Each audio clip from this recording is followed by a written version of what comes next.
जय जय जय।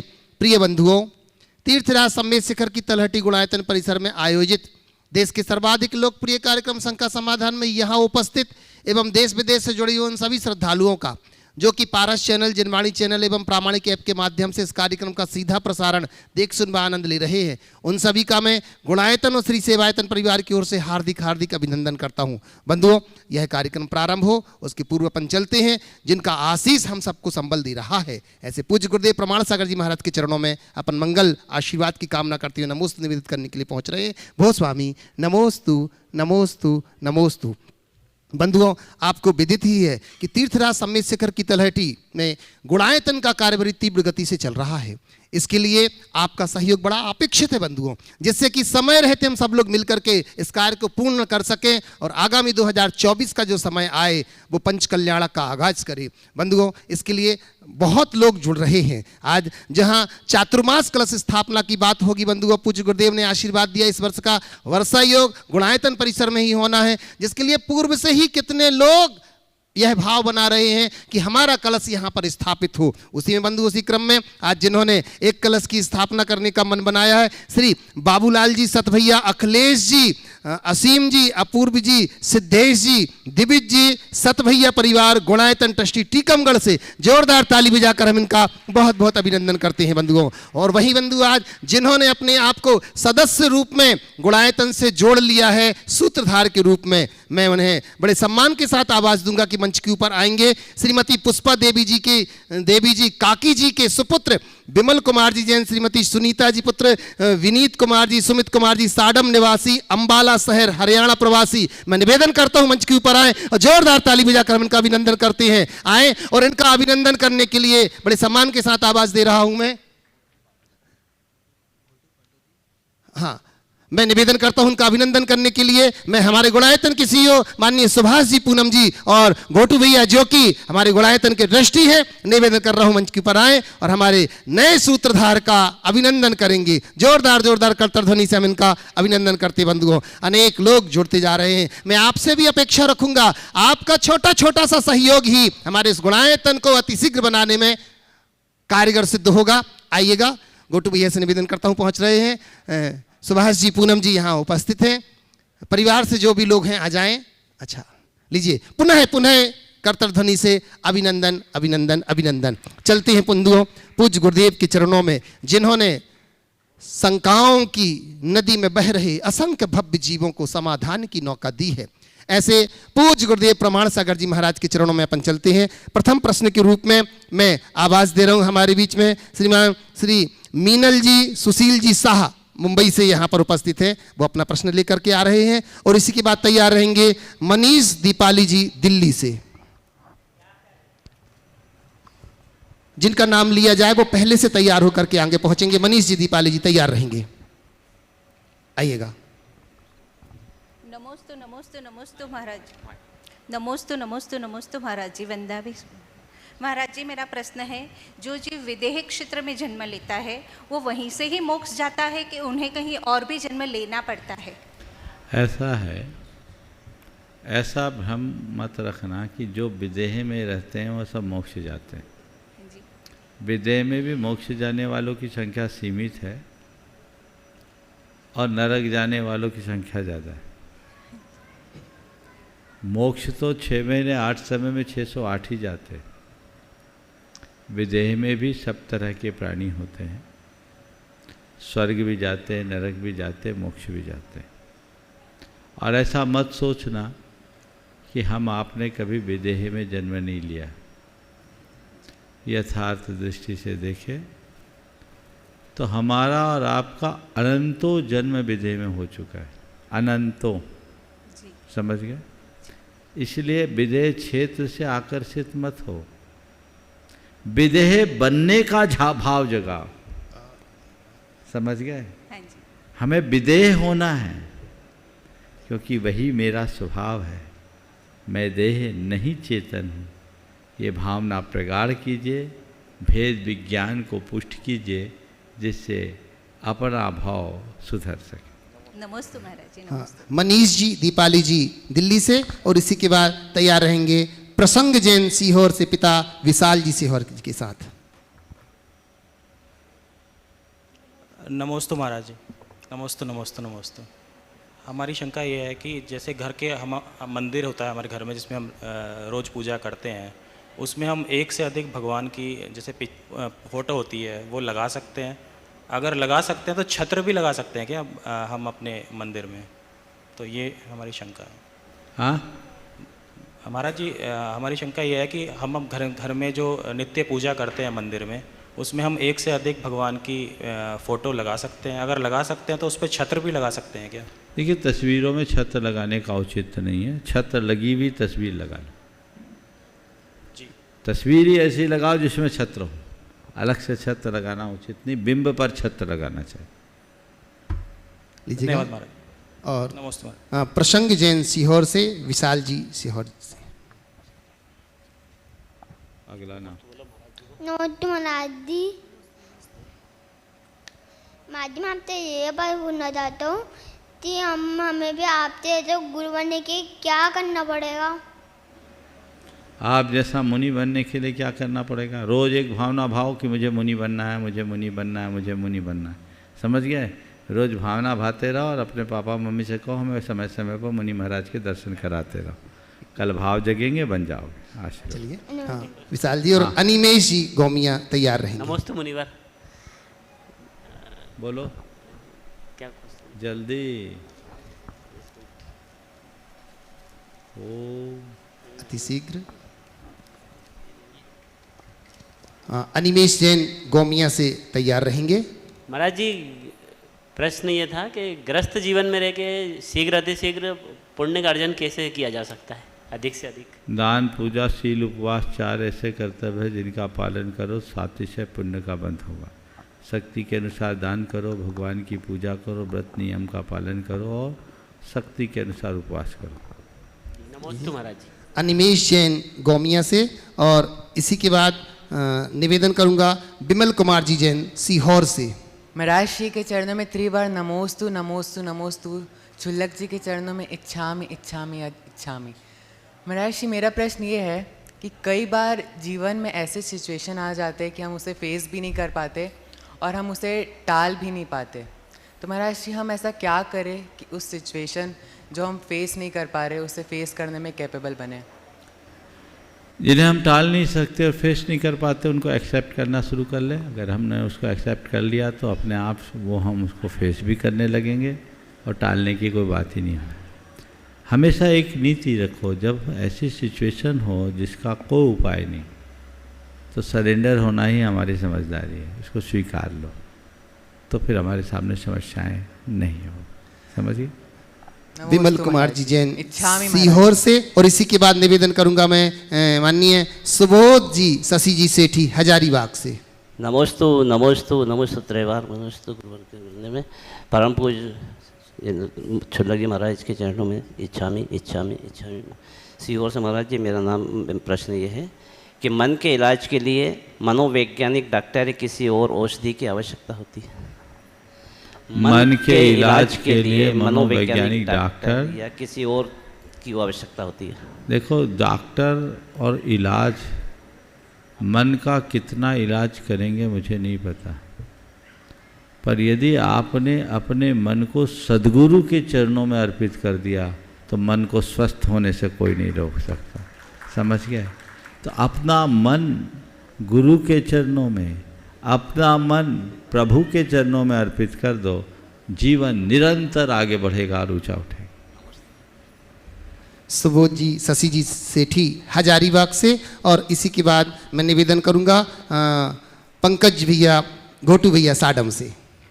परम पूज्य मुनि 108 परमान सागरी चरणों में हजारीबाग समस्त समाज का भाव वंदना और विराजमान सभी छुल्लक जी के चरणों में हमारा इच्छामि इच्छामि इच्छामि।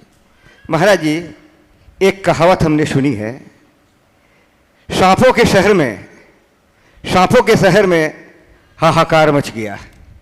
सांपों के शहर में हाहाकार मच गया।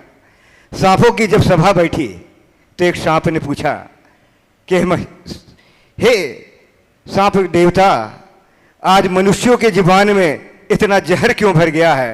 कल हमने पेपर में पढ़ा एक मनुष्य के काटने से एक सांप मर गया। तो महाराज जी, ये मेरा कहने का अर्थ है कि आज हमारे शरीर में कौन सी ऐसी वारंगनाएं आ गई है कि जुबान पर केवल जहर ही जहर होता है। ये काला दोष है या हमारे संस्कार में कोई कमी है? कृपया हमारी शंका का समाधान। आदमी में इस कदर विष भर गया है, वंश सारा विषधरों का डर गया है। आदमी में इस कदर विष भर गया है, वंश सारा विषधरों का डर गया है। कल सुनेंगे आदमी के काटने से रास्ते का सांप कोई मर गया है। जो बातें आपने कही बहुत गंभीर है। मैं तो ये मानता हूँ कि सांप के काटे का फिर भी इलाज है, पर आदमी के काटने का इलाज बड़ा कठिन होता है। अंतर इतना ही है कि सांप काट कर पलटता है और आदमी पलट कर काटता है। ये जहर बहुत भयानक है।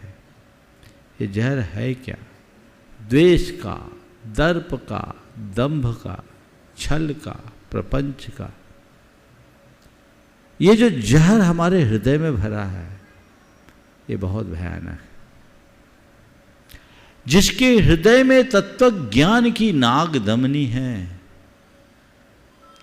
वही अपने आप को इस जहर से बचा सकता है और जीवन आगे बढ़ा सकता है। तो हम पहली कोशिश करें कि हमारे जीवन में जहर न चढ़े और कोई ऐसे जहर से भरे व्यक्ति से पाला पड़ जाए तो उसके प्रति तत्व ज्ञान भरी दृष्टि रखो, सकारात्मकता अपना करके चलो, ताकि उसका जहर हम पर असर न कर सके। नमस्ते। घोटुविया साडम से गुणायतन ट्रस्टी, और इसी के बाद निवेदन करूंगा अर्चना असित जी बेनाडा कोलकाता से। नमोस्तु महाराज श्री छुल्लक जी को इच्छामी इच्छामी इच्छामी। नमोस्तु महाराज से। सब्र कोई कमजोरी नहीं होती, ये तो वो ताकत है जो सब में नहीं होती। तो महाराज श्री, मेरी शंका यह है कि सब्र कब तक रखें कि लोग हमारे सब्र को हमारी कमजोरी ना समझें? समाधान कीजिए। नमस्ते। सब्र में कमजोरी नहीं होती, यह तो वह ताकत होती है जो हर किसी में नहीं होती। आपने पूछा है हम वो ताकत कैसे अपने भीतर पाएँ या सब्र को अपनी ताकत कैसे बनाएं जिससे लोग इसे हमारी कमजोरी न समझ पाए। मैं तो ये कहता हूँ, तुम्हारे अंदर यदि सही अर्थों में सब्र होगा तो तुम्हें अपनी सब्र की ताकत का खुद एहसास हो जाएगा और तुम्हें अपने सब्र की ताकत का एहसास करने की ज़रूरत भी नहीं पड़ेगी। मुश्किल ये है कि लोग सब्र रखते कम हैं, बार बार सब्र का परिणाम देखना चाहते हैं। एक बात सदैव ध्यान रखना, सब्र का परिणाम देखने के लिए भी सब्र रखना पड़ता है। इसलिए सब्र रखो, उस पर विश्वास करो, आज नहीं कल परिणाम जरूर आएगा। नमस्ते। लीजिएगा अर्चना असित जी बेनाडा कोलकाता से, और इसी के बाद मैं निवेदन करूंगा हमारे बीच में डॉक्टर सरज जी। नमोस्तु महाराज जी, जयपुर से। इच्छामी महाराज जी, इच्छामी महाराज जी, इच्छामी महाराज जी। महाराज जी, कभी कभी अनुपम रूप भी हानिकारक हो जाता है। हाँ बोलो। कभी कभी अनुपम रूप भी हानिकारक हो जाता है। सीता का रूप, सुरसुंदरी का रूप, सुदर्शन सेठ का रूप, उनके रूपों के कारण ही उनके ऊपर उपसर्ग हुआ, जबकि ये तो नामकर्म की पुण्य प्रकृति से उनको मिला था। फिर महाराज जी, इतना दारुण दुख कैसे उनको मिला, ये समझ में नहीं आता है। बिल्कुल, बहुत अच्छा सवाल किया है।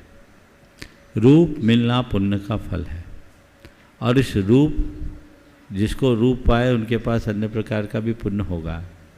फिर उनके साथ ये दारुण दुख क्यों? थोड़ा और हटो, पार्श्वनाथ भगवान के जीवन चरित्र को देखो।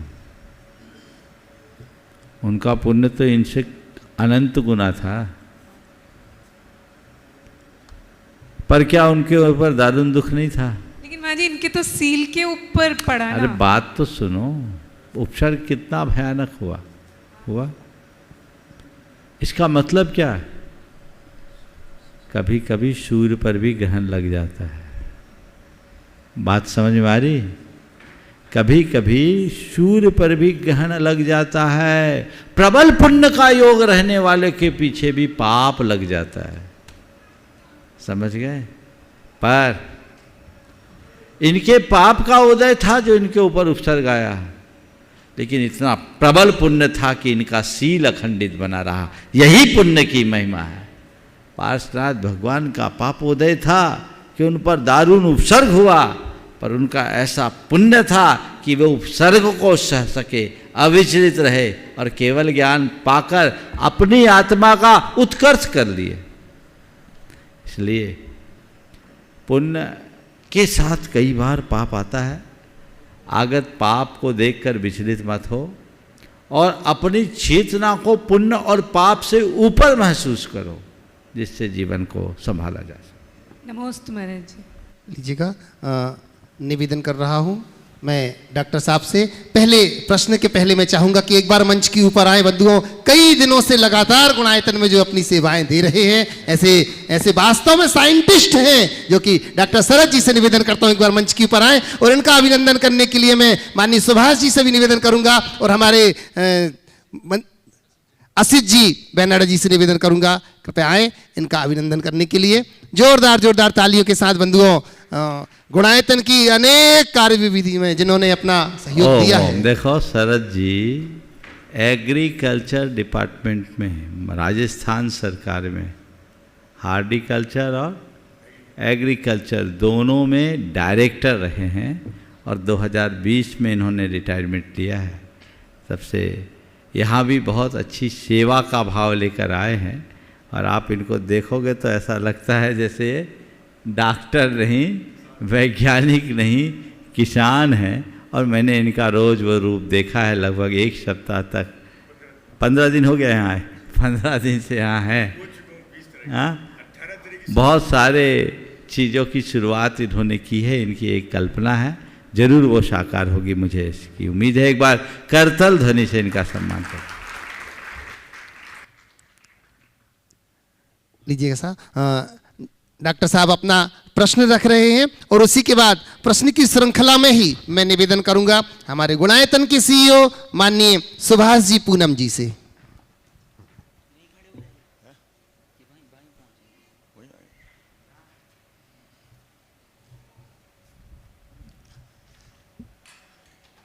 पूज्य गुरुदेव के श्री चरणों में नमोस्तु नमोस्तु नमोस्तु।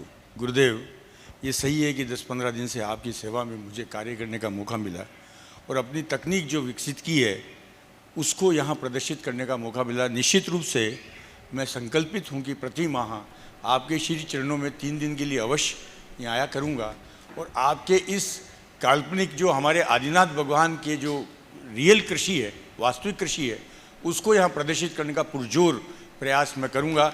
सफलता आपके चरणों में बैठा हूँ तो असफल तो हो नहीं सकता और इससे बढ़िया मुझे तीर्थ स्थल मिल नहीं सकता। मैं जब भी यहाँ काम कर रहा था एक भाव मेरे मन में बराबर आ रहा था, 2400 तीर्थंकर के पांव इस धरती पे पड़े हैं।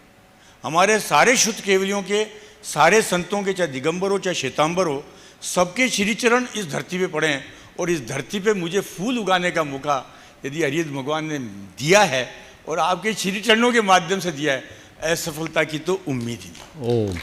पहली बात तो ये सवाल। दूसरा सवाल ये है कि मैं जयपुर राजस्थान से आता हूँ। जयपुर राजस्थान के श्रावकों की ओर से नमोस्तु नमोस्तु नमोस्तु ये मेरा कर्तव्य है। जयपुर एक समय श्रमण संस्कृति का एक बड़ा अच्छा केंद्र था।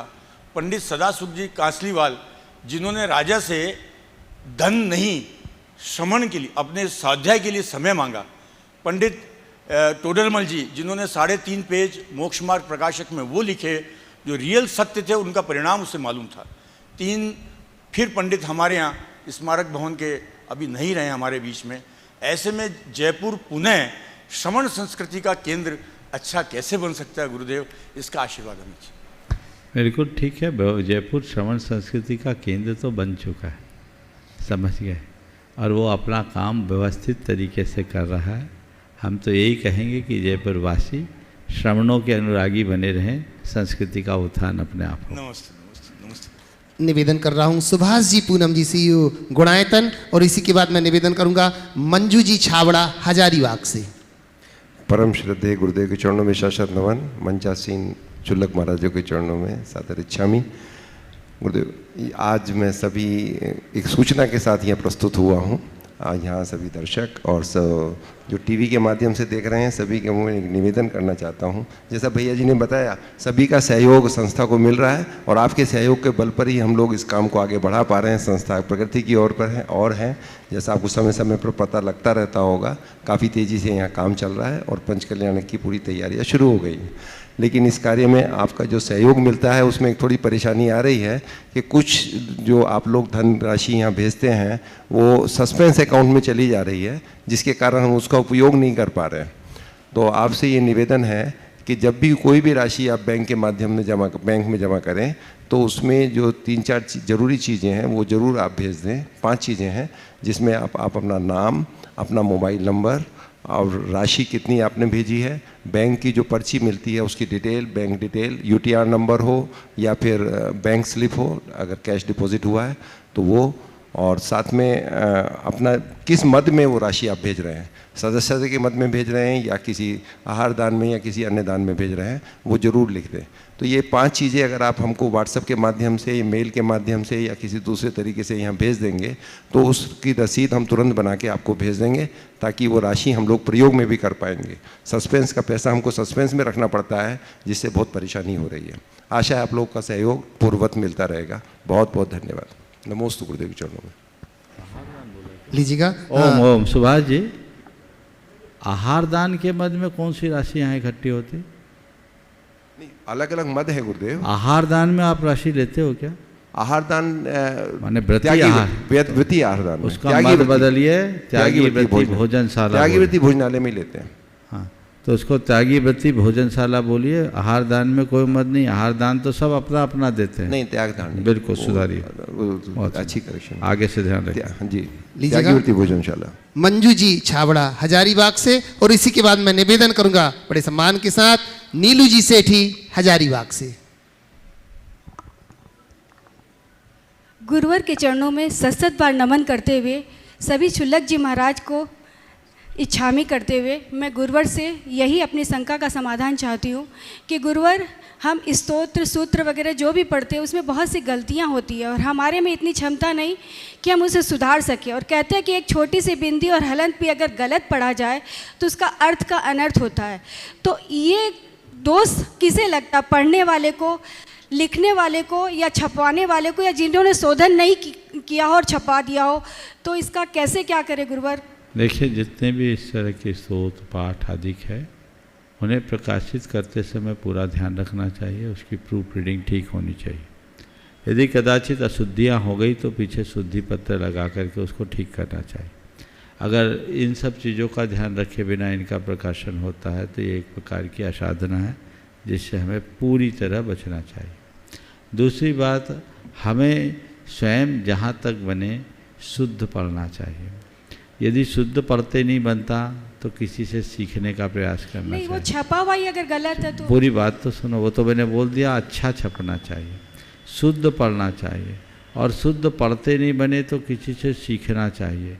और यदि हमें ये जांचने की क्षमता नहीं है कि ये शुद्ध छपा है या अशुद्ध, तो जो मिले वो पढ़ लेना चाहिए और भगवान से बाद में प्रार्थना करना चाहिए। अक्षर पद मात्रा से जो कुछ कहा गया मुझसे क्षमा करो प्रभु, सो सब करुणा कर छुड़ाओ पुण्य भाव दुख से। चलिए, नमोस्तु गुरुवर, नमोस्तु नमोस्तु। निवेदन कर रहा हूँ भाभी जी नीलू जी सेठी हजारीबाग से, और इसी के बाद पुनः निवेदन करूँगा रीता जी जैन रांची से।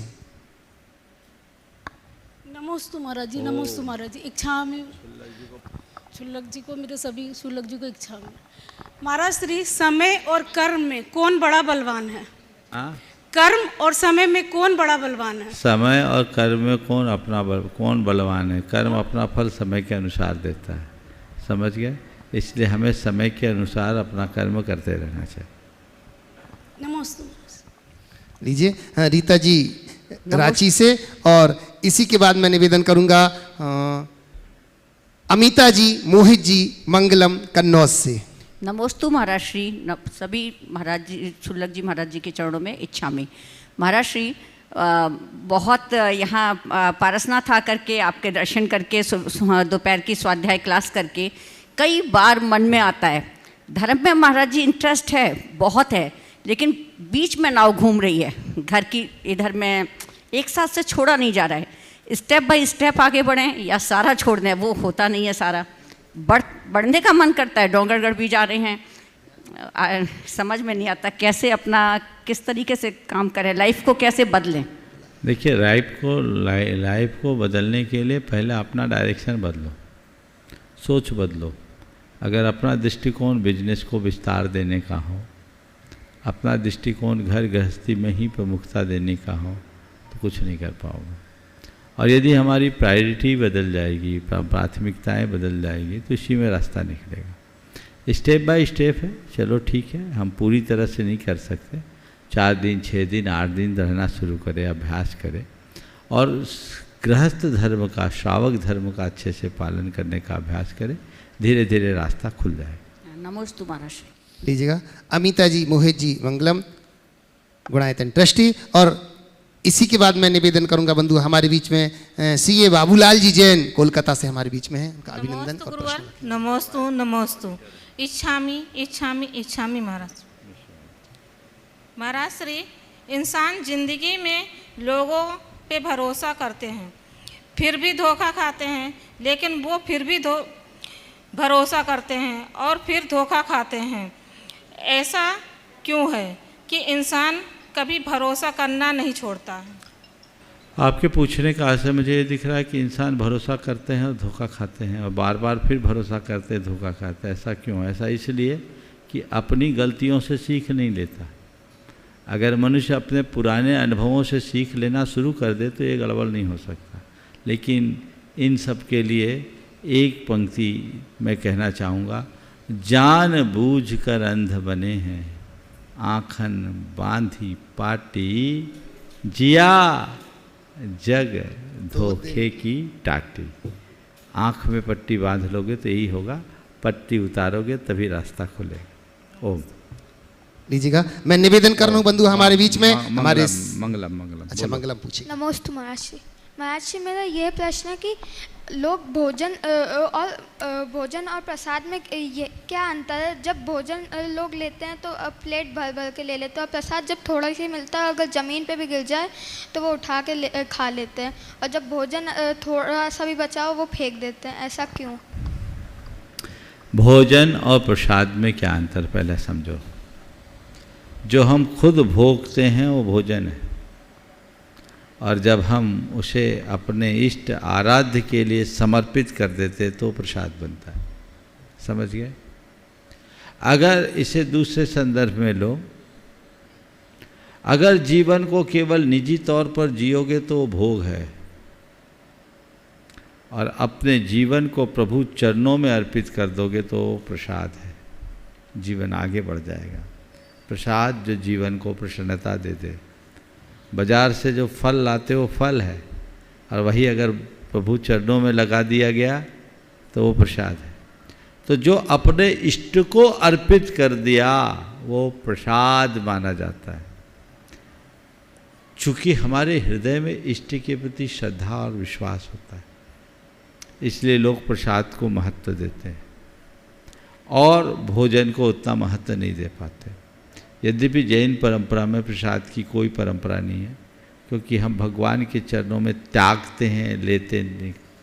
हमारे भगवान भोग ही नहीं लेते तो हम उन्हें भोग क्या चढ़ाएं। हमारे भगवान प्राणातीत हैं, और प्राणातीत होने के कारण उन्हें भोजन की जरूरत नहीं पड़ती, वो भोजन नहीं लेते, निराहार।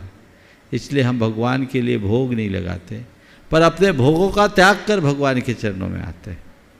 पर मैं इसे, चूँकि एक परंपरा है जो प्रसाद को मानती है, तो उसे एक आध्यात्मिक दृष्टि से कहूँगा, जो परमात्मा के लिए अर्पित हो गया वो प्रसाद है, और जो खुद के लिए रख लिया वो भोग विनष्ट होता है, प्रसाद स्थायी होता है। जीवन को आगे बढ़ाना चाहते हो तो परमात्मा के प्रति अपने आप को समर्पित करो।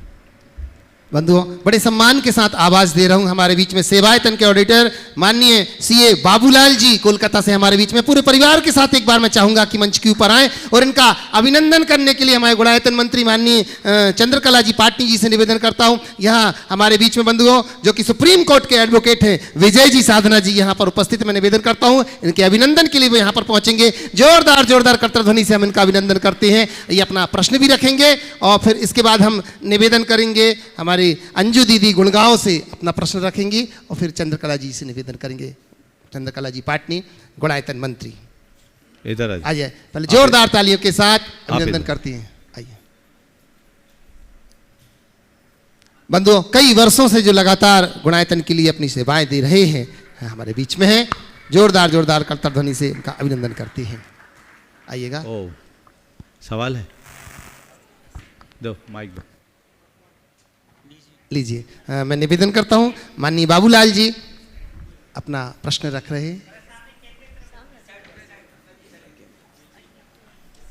आइए, हाँ, पूरा परिवार एक साथ।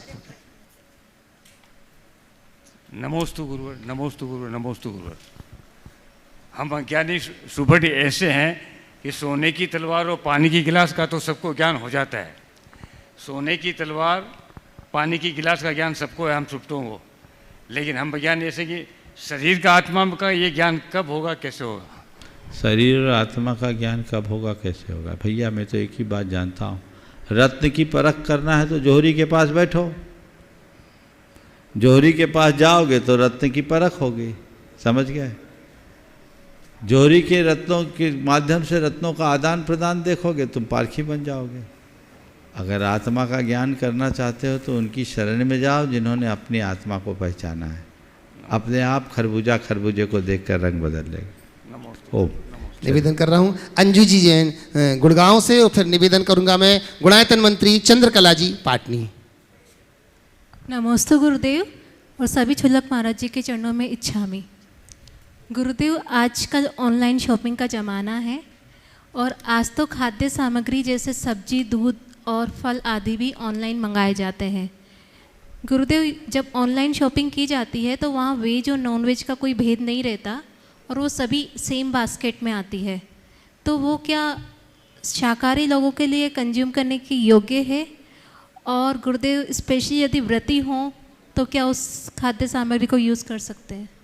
देखिए, मैंने अनेक बार अपना मंतव्य प्रकट किया है। ऑनलाइन जो व्यवसाय है ये हमारे देश के भावी स्वास्थ्य की दृष्टि से बहुत खतरनाक है।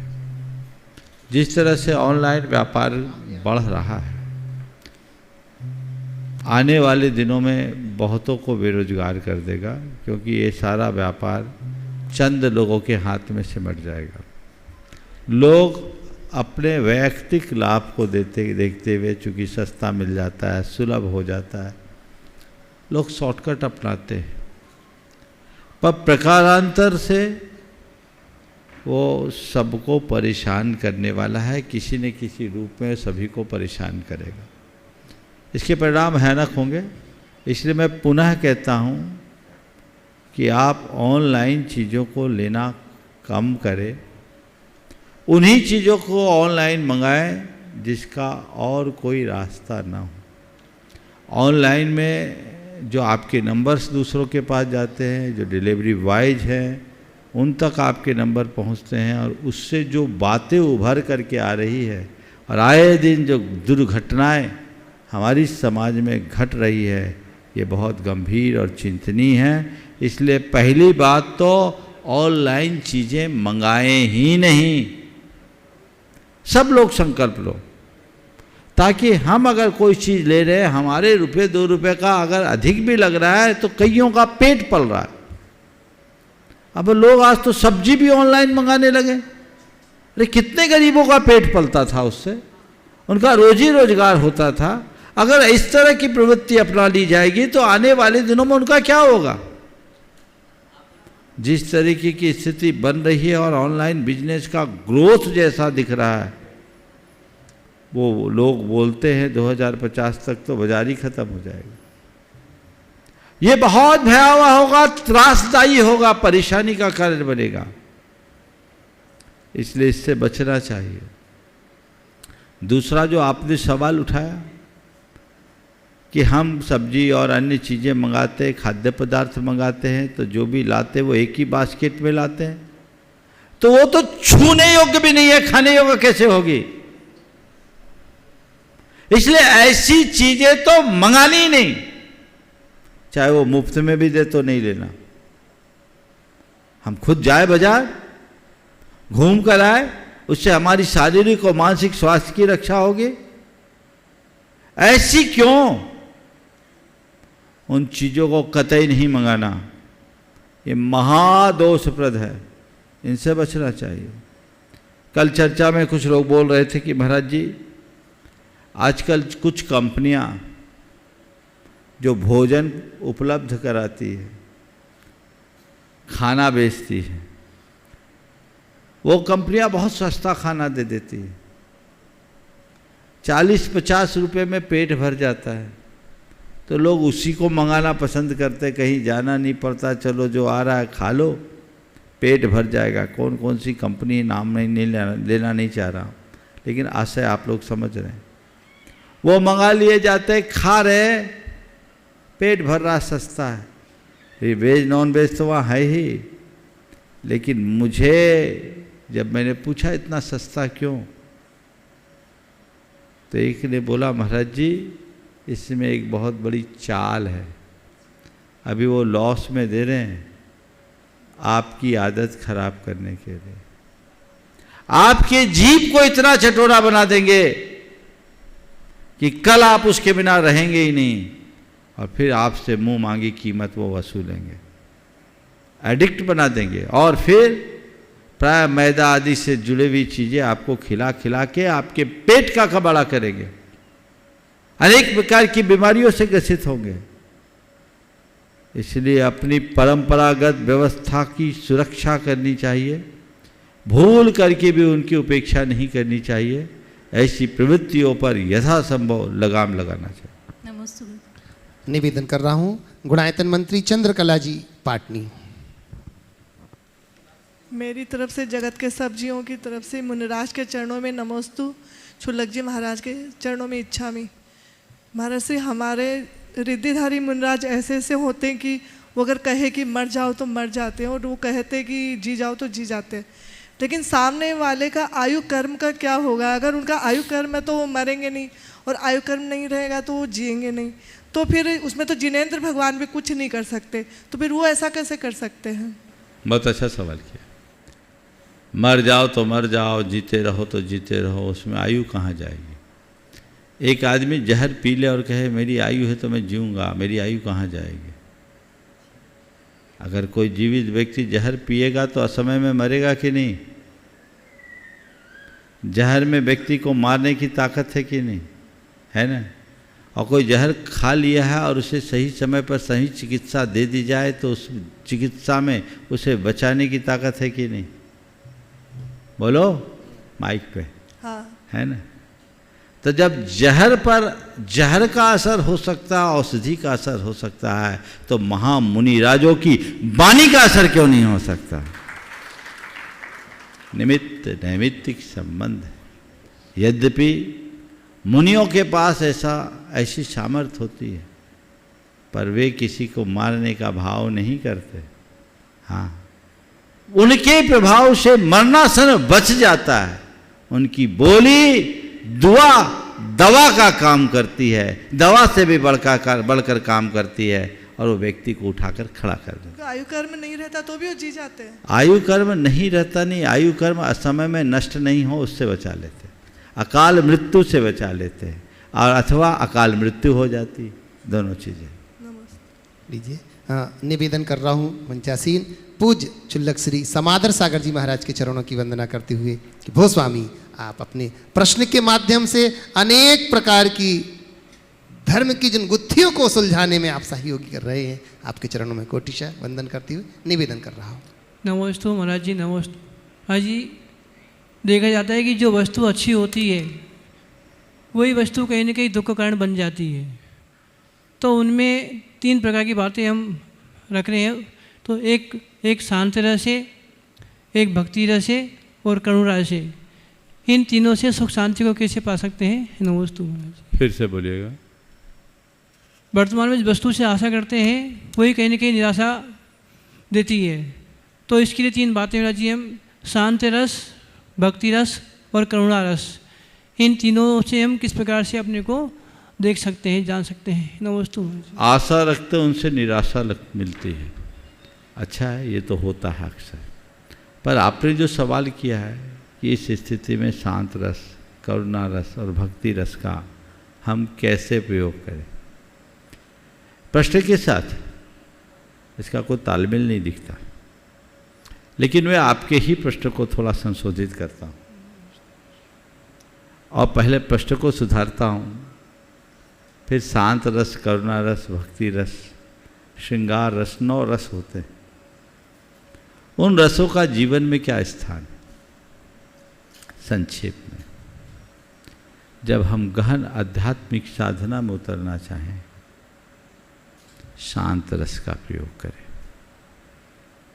हमारे हृदय में जब आवेग उद्वेग आने लगे, भक्ति रस में डूब जाए, शांत होगा। और जब दीन दुखी को हम देखें, करुणा रस से भर जाए, हृदय प्रफुल्लित होगा, जीवन आगे बढ़े। निवेदन कर रहा हूँ पूज्य क्षुल्लक श्री स्वरूप सागर जी महाराज के चरणों की वंदना करते हुए अपने महाराज जी के चरणों में बारंबार नमोस्तु। महाराज श्री आचार्य गुरुवर का एक हाइकू है कि असमर्थन विरोध सा लगता, विरोध नहीं। वर्तमान में बहुत से क्षेत्रों में हम देखते हैं कि लोग असमर्थन स्वीकार नहीं कर पाते। तो महाराज जी, मैं दोनों पक्षों से मार्गदर्शन चाहूँगा कि असमर्थन कैसे प्रस्तुत किया जाए कि वो विरोध जैसा ना लगे, और असमर्थन को कैसे स्वीकार, सकारात्मक रूप से स्वीकार किया जाए। असमर्थन विरोध सा लगता, विरोध नहीं। बहुत गहरा संदेश है गुरुदेव का इसमें। किसी भी कार्य के लिए हम अपनी सहमति दें, ये कोई जरूरी नहीं, पर किसी से असहमति को विरोध समझना अच्छी बात नहीं। कई बार हमारे साथ ऐसी सिचुएशन होती है जिसका हम समर्थन नहीं कर पाते, लेकिन हमारा कोई विरोध भी नहीं होता। एक बच्चा बैरागी बन रहा है, वो दीक्षा लेने जा रहा है, कोई माँ बाप का उसमें समर्थन होता है क्या? प्राय नहीं होता। माँ बाप समर्थन नहीं करते। कौन माँ बाप चाहता है कि मेरा बेटा साधु बने, मुनि बने? सब ये चाहते भगत सिंह तो पैदा हो पर पड़ोसी के घर में, हमारे घर में नहीं। उनका समर्थन नहीं होता, लेकिन समर्थन के अभाव में भी वो विरोध नहीं करते। ठीक है, समझ है, अच्छे रास्ते पर जा रहा है, कल्याण के लिए जा रहा है। ठीक है बेटा, तुम्हें करना है तो तुम्हारी मर्जी, पर जिस क्षेत्र में जा रहे हो उसी में आगे बढ़ना, लौट कर मत आना। किसी भी कार्य में हम खड़े ना हों तो ये विरोध नहीं है। कार्य में व्यवधान डालना विरोध है। तो कई स्थितियां ऐसी होती है जिसमें व्यक्ति को खुद से चुनाव करना पड़ता है। जो मेरे विचारों के अनुकूल नहीं है, मैं उसमें समर्थन कैसे दूं? पर मेरी सम्मति का अभाव विरोध तो नहीं है। ठीक है, आप जानिए आपका काम, मैं इसमें तटस्थ हूं। समर्थन और असहयोग ये दो अलग अलग शब्द है। जहां उसमें हमारी भागीदारी है वहां विरोध और सहयोग की बात हो सकती है, पर जहां तटस्थता है वहां ना विरोध है ना सहयोग है। तुम्हें जो करना है सो तुम करो, वो तुम्हारी भला, हम क्या करें। यदि ऐसी सोच बना ली जाए तो हमारा जीवन धन्य होगा। इसलिए गुरुदेव ने कहा, असमर्थन विरोध सा लगता पर विरोध नहीं। मैं इस संदर्भ में यही कहना चाहूँगा, कहीं तुम्हारी असहमति असहमति हो कोई दिक्कत नहीं, असहमति प्रकट कर दो, पर अपनी असहमति को किसी पर थोपो मत। विरोध तब नहीं होता जब हमारी किसी से असहमति होती, विरोध तब होता है जब हम अपनी असहमति सामने वाले पर थोपने की कोशिश करते हैं। तो थोपिए मत, अपना काम कीजिए और तटस्थ बन जाइए। मैं इसमें तुम्हारे साथ नहीं हूँ, बाकी तुम जानो, तुम्हारा काम जाने, ये दृष्टिकोण अपनाया जा सकता है। आदरपूर्वक पूज्य चुल्लक श्री आदर सागर जी महाराज के चरणों में निवेदन कर रहा हूँ, अपना प्रश्न रख रहे हैं। नमोस्तु भगवान। अगर आपका कोई उद्देश्य नहीं है तो आप हमेशा दूसरों के उद्देश्य पूरा करने में लगे रहेंगे, तो महाराज जी समझदारी किसमें है, अपना उद्देश्य पूरा करना या दूसरों का? अगर आपका उद्देश्य नहीं है तो आप दूसरे के उद्देश्य पूरा करने में लगे रहेंगे। आपने पूछा समझदारी किसमें। मैंने एक बहुत पहले एक वाक्य पढ़ा था,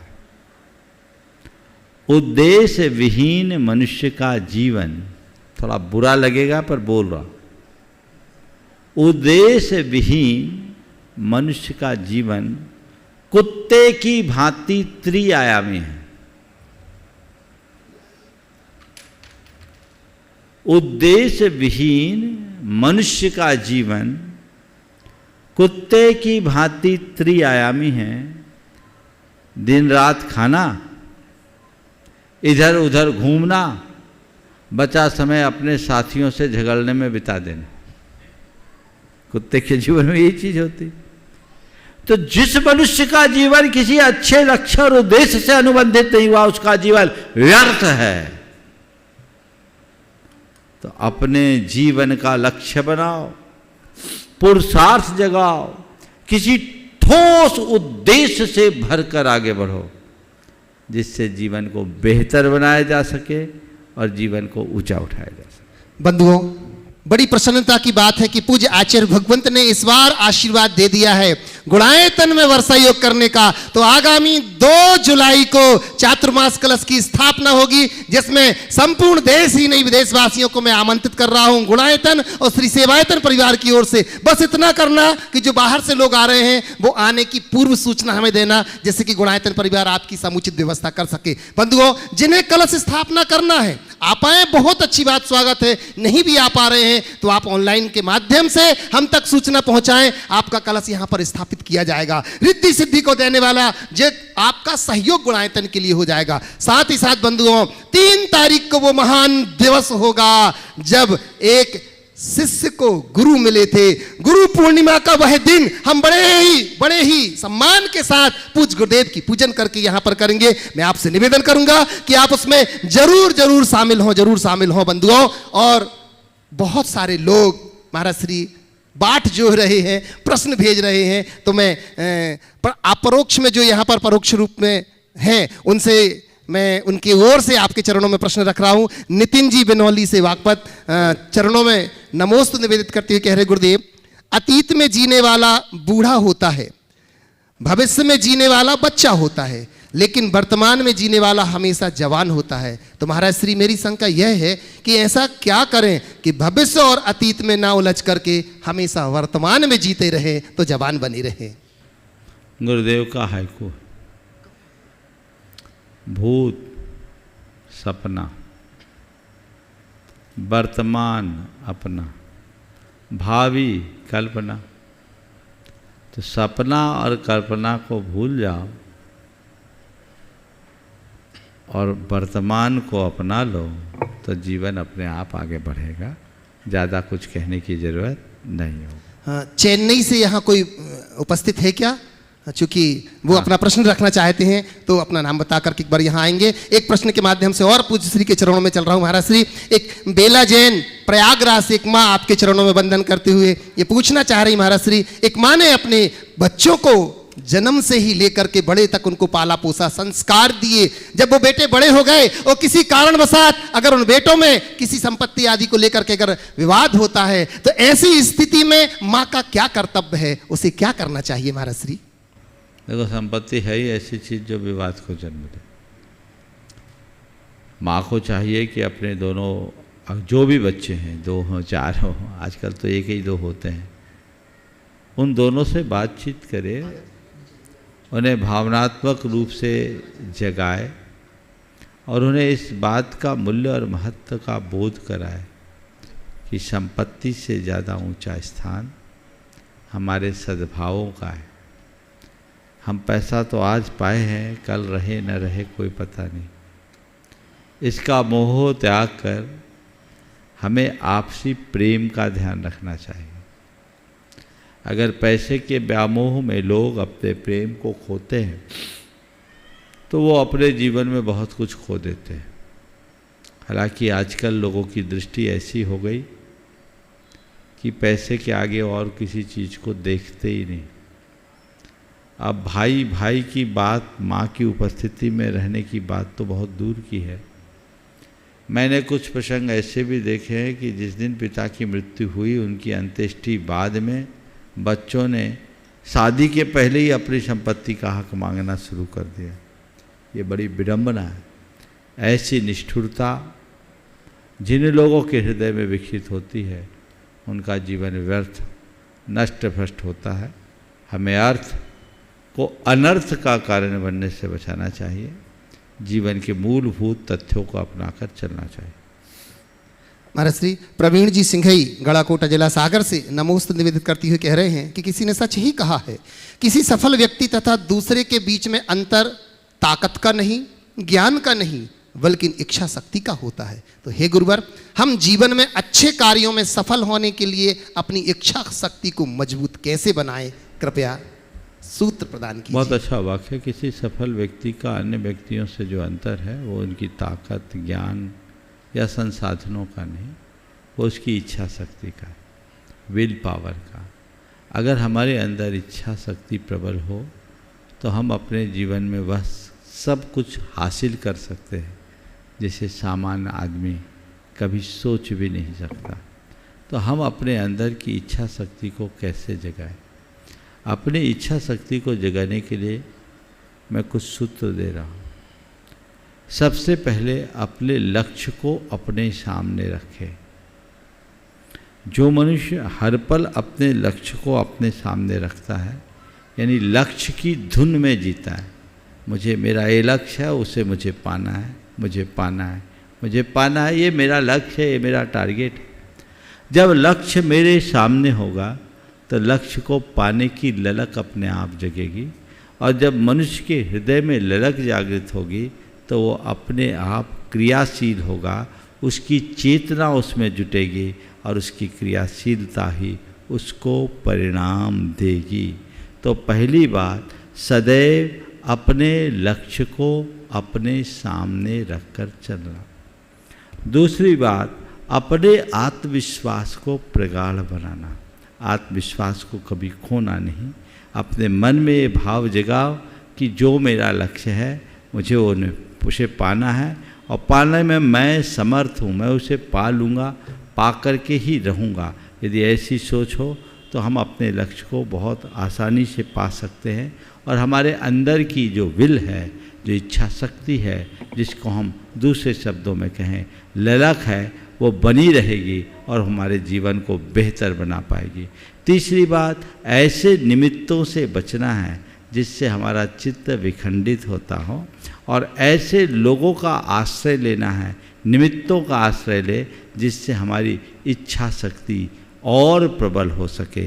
यदि ये बातें हम अपने जीवन में घटित करेंगे तो निश्चित तौर पर वह हमारे जीवन के बेहतर बनाने में समर्थ होगा।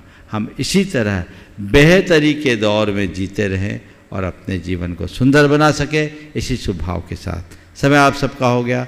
यहीं पर विराम। बोलिए परम पूज्य आचार्य गुरुवर श्री विद्यासागर जी।